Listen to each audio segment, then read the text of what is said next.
NCP আপনার মনে আছে একটা আরেকজন কেন্দ্রীয় নেতা তুষার, তার বিরুদ্ধে একটা অভিযোগ উঠেছিল। সে একটা নারীকে হেনস্থা করার অভিযোগ, এবং সেই অভিযোগের প্রেক্ষিতে, সেই নারীর লিখিত অভিযোগের প্রেক্ষিতে তাকেও কিন্তু শোকজ করা হয়েছিল। সেই শোকজের জবাব আমরা দেখিনি, আমরা জানতে পারিনি, কিন্তু তাকে দল থেকে বাদও দেওয়া হয় না। দেখা যাচ্ছে দলের বিভিন্ন প্রোগ্রামে উনি কিন্তু গুরুত্ব সহকারে উপস্থিত হচ্ছেন, উপস্থাপন তাকে করা হচ্ছে। তারপরও আমি বলব, একসঙ্গে 5 জন নেতাকে এই যে শোকজ করা, এটা গুরুত্বপূর্ণ এবং আমার কাছে খুবই ইতিবাচক। আমি এটাকে পছন্দ করেছি এই কারণে, এটা কিন্তু একটা উদাহরণ তৈরি হলো। দেখুন, এনসিপি একটা নতুন দল। সাধারণত নতুন দলগুলি কী করে, তারা কিন্তু অনেক কিছু দেখেও না দেখার ভান করে। তারা মনে করে যে আমাদের দলটা নতুন, বেশি বেশি লোক আমাদের এখানে আসুক।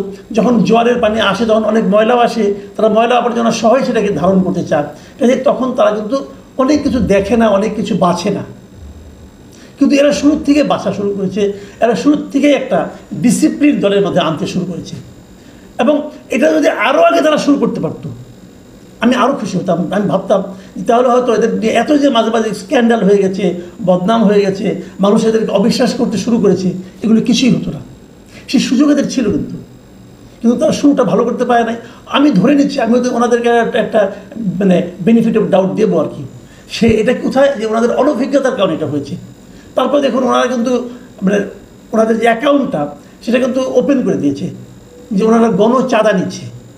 এই চাঁদা হয়তো আইওয়াস হতে পারে, আমি জানি না। তবে এই চাঁদাটা যদি যে কোনো পাবলিক, যেমন আমি যদি ইচ্ছা করলে চাঁদার পরিমাণটা কেমন হলো, কীভাবে করলো, আজকে কত বললো, কালকে কত বললো, যদি ওপেন হয়ে যায়, আসে কিনা আমি যাই না, আমি মাঝখানে একবার ট্রাই করে ঢুকতে পারিনি। যদি ঢোকা যায় সবার জন্য, যদি এটা খুব অ্যাক্সেসটা খুব ইজি হয়, তাহলে আমি মনে করি জবাবদিহিতাটা আরও বাড়বে। দেখুন, আপনাদের 4-5 জন নেতা সকালে প্লেনে করে কক্সবাজারে গিয়েছেন, কক্সবাজারে অত্যন্ত দামি একটা হোটেলে উঠেছেন একদিনের জন্য, উঠে আবার বিকেলবেলা প্লেনে করে চলে এসেছেন। এই যে বিষয়টা, এটা কিন্তু গণমানুষের একটা দলের নেতাদের জন্য মানায় না। গণমানুষের দল হলো আমাদের দেশের সাধারণ মানুষের যে অর্থনৈতিক অবস্থা, তার সঙ্গে সঙ্গতিপূর্ণ হতে হবে। আপনাদের পোশাক আশাক, চাল চলন, কথাবার্তা তার সঙ্গে সঙ্গতিপূর্ণ হতে হবে। সেটাই কিন্তু যখন আপনাকে দল করবেন, যখন আপনি একটা আদর্শের কথা বলবেন, সেই আদর্শটা কিন্তু আপনার জীবনেও থাকতে হবে। এটাই নিয়ম। সেটা যদি করতে পারেন তাহলে ভালো হবে।